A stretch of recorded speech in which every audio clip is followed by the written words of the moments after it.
నేను 91,000 మెజార్టీతో మంగళగిరి గెలిచిన, కానీ 20 బూతుల్లో ఇప్పటికీ నాకు మైనస్ ఉంది.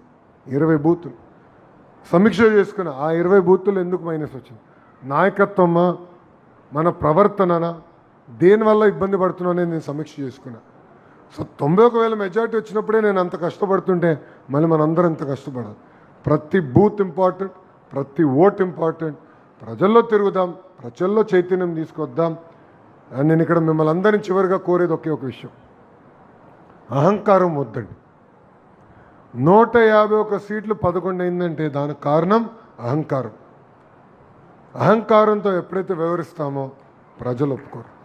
తప్పు చేసినా ప్రజలు క్షమిస్తారు. తప్పు చేస్తే ప్రజల దగ్గరికి వెళ్ళి క్షమించండి, నేను తప్పు చేశానంటే క్షమిస్తారు. ఒక 2 పనులు తక్కువ చేసినా క్షమిస్తారు. కానీ అహంకారంతో ఎప్పుడైతే మనం వ్యవహరిస్తామో ప్రజలు మనకి ఫుల్ స్టాప్ పెడతారు. 151 11 అయింది.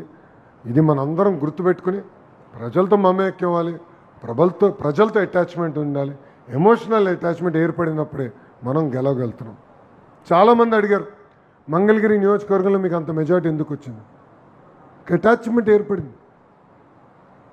మంగళగిరి వాళ్ళు ఎవరో ఎప్పుడు కలవాలన్నా, వేరే ఏ పనులున్నా మానేసుకుని మంగళగిరి ప్రజల్ని ఫస్ట్ కలుస్తాం.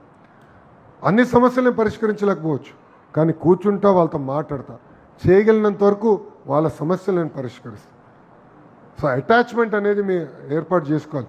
ఇక్కడ మీరు అందరికి ఉందా అటాచ్మెంట్? ఈరోజు బూత్ స్థాయిలో యూనిట్, క్లస్టర్, గ్రామ, మండల, స్టేట్ కమిటీలు వచ్చారు, ఫర్ నియోజకవర్గ కమిటీలు వచ్చారంటే అటాచ్మెంట్ ఉంది కనుక వచ్చారు. కానీ అధికారులు వచ్చినప్పుడు కొంచెం స్పీడ్గా మాట్లాడచ్చు, స్పీడ్గా వ్యవహరించవచ్చు. అది చేయొద్దండి. అధికారంలో ఉన్న, ప్రతిపక్షంలో ఉన్నట్టే ఆలోచించండి, అట్లనే పనిచేద్దామని ఈ సభాముఖం అందరికీ తెలియజేసుకుంటూ అహర్నిశలు కష్టపడదాం, పార్టీ కోసం పనిచేద్దాం. అంతేకాకుండా ఒక చిన్న విషయం మర్చిపోయాను, కార్యకర్తల ఆరోగ్యం చూసుకోవాల్సిన బాధ్యత నా పైన ఉంది. ఇక్కడ ఏం జరుగుతుందంటే, క్లస్టర్ యూనిట్ వాళ్ళు ట్రైనింగ్కి వచ్చారు, రక్త పరీక్షలు చేయించాం. ఆ రక్త పరీక్షలు చేసినప్పుడు 75% మంది ఐదర్ షుగర్ ఫ్యాక్టరీ అయ్యారు, లేదంటే సాల్ట్ ఫ్యాక్టరీ అయ్యారు, లేదంటే ఆయిల్ ఫ్యాక్టరీ.